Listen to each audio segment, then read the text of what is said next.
Hello and welcome once again to the Wrist Pilot. I hope you guys had a great start to your 2025 and I hope you're doing excellent otherwise. Now, I don't know if most of you saw this post on social media when the new year just started, but 2025 is right in the midpoint between 2050 and the year 2000. Now, for a kid growing up in the 90s, that was kind of shocking and surprising to read at the same time. Kind of scary as well, knowing that 2050 is like very, very close, because I kind of remember 2000 pretty clearly. It was just 25 years ago. I'm sure a lot of you do as well.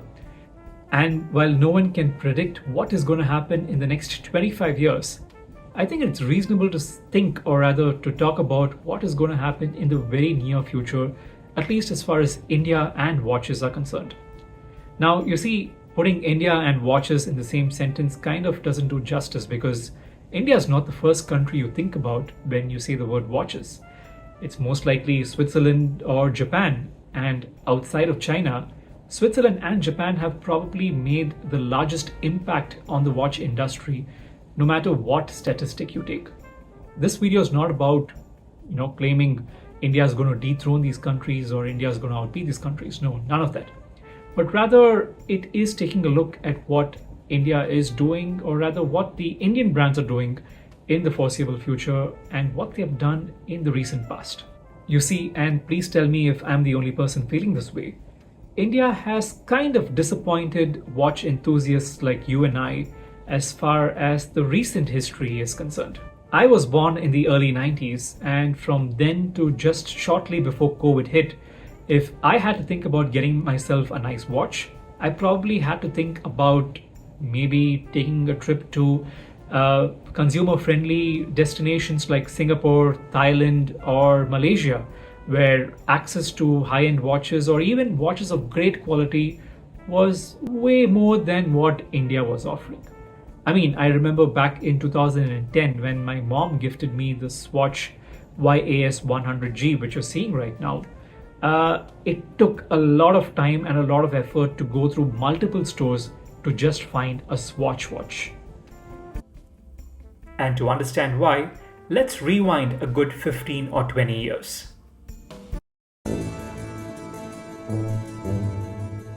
India's homegrown brand Titan dominated watch sales from the early 2000s, and they continue to be the largest organized watch brand in India even now. Established in the mid-1980s alongside a government agency, Tamil Nadu Industrial Development Corporation, Titan set up its first manufacturing plant in the city that I call home, Chennai. Owned by one of the world's largest conglomerates, the Tata Group, Titan today sells watches which are priced from as little as $5 to their premium range of watches which are made of 18 karat gold and cost about $4,800.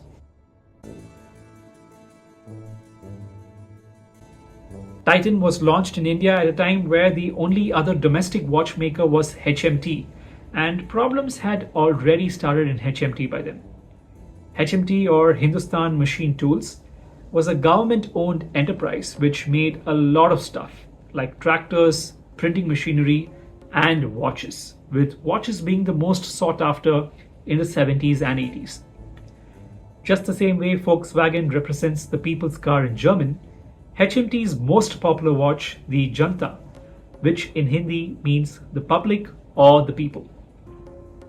However, being a Government of India company, mismanagement soon took its toll on HMT, and by 2016, the curtains had closed.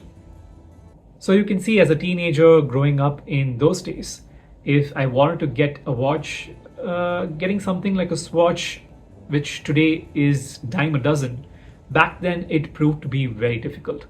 And let me not even get started on the taxes that we pay on watches still.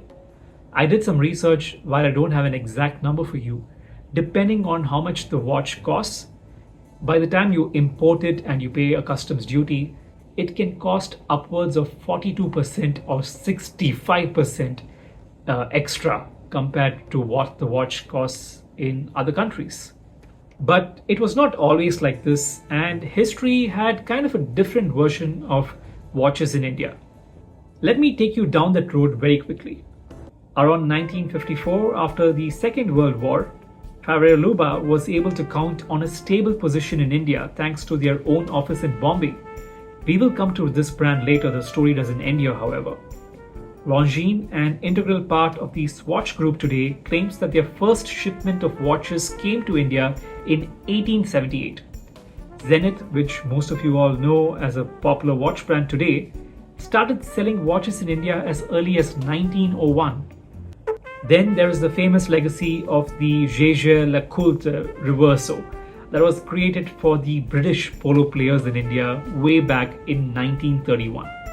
To go from that rich history to an era where Titan and HMT were kind of the only brands, it is very, very difficult to digest, like most things in India.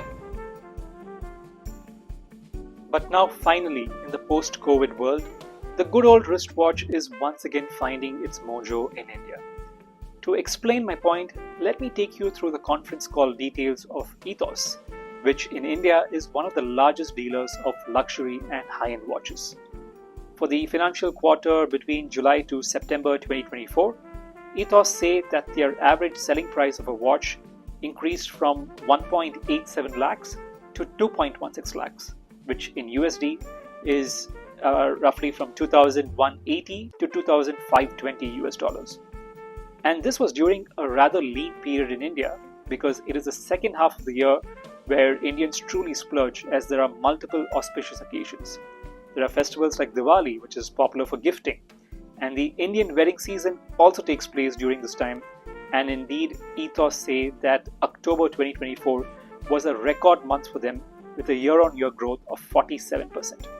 Oh, and speaking of weddings, let's talk about the most popular wedding of 2024. Yep, the wedding of Anant Ambani, son of Mukesh Ambani, made some headlines in the wristwatch department too, as you just saw.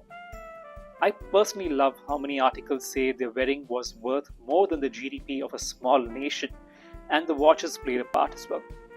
Aside from the groom wearing watches upwards of $250,000, around 25 guests were gifted specially made AP Royal Oak perpetual calendars, each worth over $250,000. That's $6.3 million in watches right there, more than the annual sales of many popular independent watch brands even. And before we move on, our man Ambani Jr. was recently spotted with a RM Blue Sapphire, which is limited to only 3 in the world and reported to cost in the region of $2.6 million per piece. Now, if you are wondering about why I'm talking about million-dollar watches, which most cannot afford to buy in the first place, if I've learned one thing about consumerism is that how it spills over from the top. No, nobody is going to walk into an AP boutique right now to place an order, but the fact that watches made headlines in a country like India in the first place is quite the big deal. The fact that watches were taken seriously by mainstream media and published to what a large group of Indians are seeing through various content forms, whether it's newspapers, TVs, or social media, is, I think, sufficient for a lot of Indians to take watches a bit seriously as well. Remember what I said in the beginning of this video about Titan selling watches from $5 onwards? Well, here's what Titan CEO of Watches, Ms. Suparna Mitra, said in a recent conference call in November 2024. To summarize what is happening, Titan is saying that the sale of analog watches, which is what we are talking about, as compared to the sale of smart wearables or fitness watches, which is also sold by Titan through their other sub-brand. But rather the sale of analog watches has been increasing, and that even over here the sale of premium watches, which are those costing upwards of 5, 10 and 15,000 rupees, or rather in the ballpark of about $100, the sale of these premium watches are also increasing. And this is important because Indians maybe 5 or 10 years ago would not have paid so much for a regular watch. India has been stepping up its game in the watch making space as well. Remember Ethos, the dealers of high-end luxury watches? Well, one of the companies backing Ethos is KDDL. Oh, by the way, KDDL and Ethos are all owned by the same family. It's a family which has been in the watch industry for quite some time now, based out of Chandigarh in India. KDDL is in the business of making components for watches. These include dials, they include app links, they include indices, and most recently, since October 2024, they include bracelets as well. Most of the products which KDDL make are exported to countries like Switzerland for use in Swiss watches. By the way, if you're wondering how a Swiss-made watch has components coming from other parts of the world, including India, here's the explanation to that.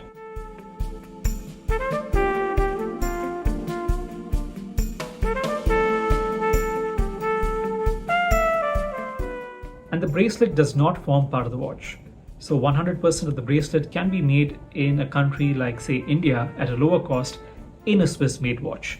The KDDL group has also been on an acquisition spree, from buying out Swiss watch hand maker Estima to also buying and reviving one of the oldest Swiss watch brands, Fairer Luba. Remember I said we'll come back to this brand later? Well, KDDL has rapidly ensured that they are representing India, and might I add, representing India quite well in the world of horology. Not just KDDL, but even Titan, which owns Helios, which is a rival to Ethos, in that they are also dealers and sellers of watches of the Titan group and also other higher end brands. Well, Helios have announced that they plan to bring, or rather they have already bought, U-boat into India. Couple of interesting notes in that article. Titan estimates that the entire Indian watch industry is valued at 18,000 crore rupees. I tried to convert that number to US dollars, but my Indian brain is so poor with the billions analogy, ironically, that I simply gave up, and I'm just going to say in a very factual manner, that's a lot of USD.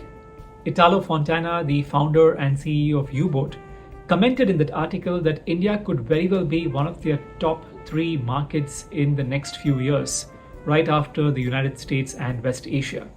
And it's not just international watchmakers who are seeing the untapped potential of India and beginning to take India very seriously. By the way, did you check out what the CEO of U-boat said? Let me zoom it in for you. And like a lot of other brands, the watch industry too is facing slowdown in China. Now, China has been a difficult market to crack for a lot of brands, and that's owing to a lot of reasons. It's owing to the size and breadth of the country, it's owing to the fact that English is not spoken at all mostly, and it's also owing to local politics in some aspects.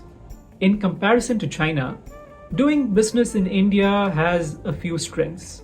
Firstly, English is one of the most widely spoken languages in India, despite Hindi being right up there. A lot of Indians do converse and understand English.